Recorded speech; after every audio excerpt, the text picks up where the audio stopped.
Hey everybody, and welcome to week 2 of class. I hope that you found the first week's content interesting, and hopefully some of the kinks and structures of how this class will work has now been made aware to you. But as just a simple reminder, you do have discussion boards every week, unless it's otherwise stated. Each of those discussion boards will be due by Thursday at 11:59 p.m. You'll have to have your main response or your main answer to whatever discussion board questions are presented to you. You'll need to have your main answer uploaded by then, and that's worth 20 points. And then by Sunday at 11:59 p.m., again, unless otherwise stated, you'll need to respond to another student.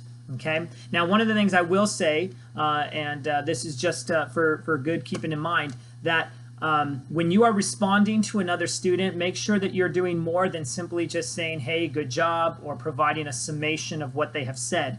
I'm looking for you to dive more deeply into the content in order to have an actual discussion about the material, not just sort of restate what's already been said. And you can do this by presenting new information, maybe that you looked up on your own, presenting a new opinion or point of view, or elaborating upon a topic that's already been presented. The other thing I want to point out is that if I make a comment to you, or I ask you to elaborate, or I've provided some kind of statement to you, you need to respond to me, because oftentimes what I'm doing is I'm trying to ensure that you can get all of the points, okay? Just simply posting something doesn't necessarily mean that you're going to get all the points, and so frequently I will give you an opportunity to elaborate more, and of course you'll have until Sunday at 11:59 p.m. to respond to me. But please know that responding to me does not count as a response to another student, okay? You will still need to respond to another student even when you respond to my own questions and comments. So I just wanted to throw that out there. And so this week we are going to be diving into settlement and colonialism. And I think I mentioned this in the last week's video, but if I didn't, the form of colonization that the English undertook was known as settler colonialism. It's a very distinct type of colonialism in which there is no return narrative, right? And what I mean by that is people come to the land and they come to settle, they come to remain. And oftentimes, almost without question, those who come to settle upon the land sort of view the land and the territory as already belonging to them, and they will begin to instill their structures, their institutions, and their ways of life upon the land.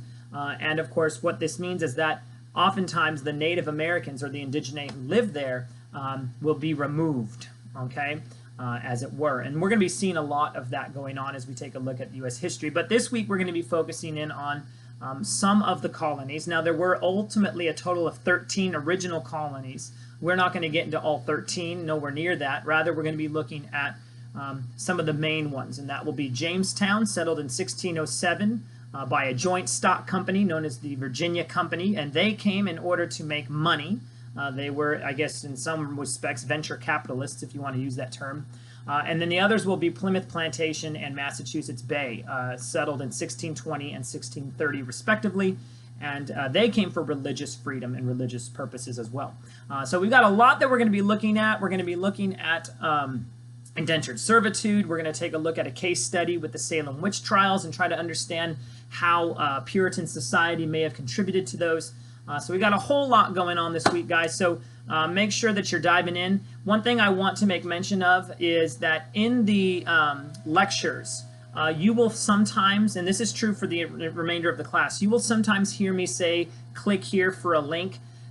Anytime you hear me say that, don't worry about that. I used to have these lectures in PowerPoints where you could click on links, and I have transformed them into MP4 media files, and so you can't click on them anymore. So don't worry about those videos or those sources. The videos and other online sources I want you to look at, I have provided for you in Canvas. Okay, I know each semester I tend to get questions about that, but don't worry about those where I make mention of click on this and what have you. So just a bit of information there for you. So that's pretty much what I got for you this week. If you have questions or comments, please contact me. Otherwise, as always, go in peace, be warm and filled. May the force be with you. Live long and prosper, and may the odds forever be in your favor. Have a blessed week, guys.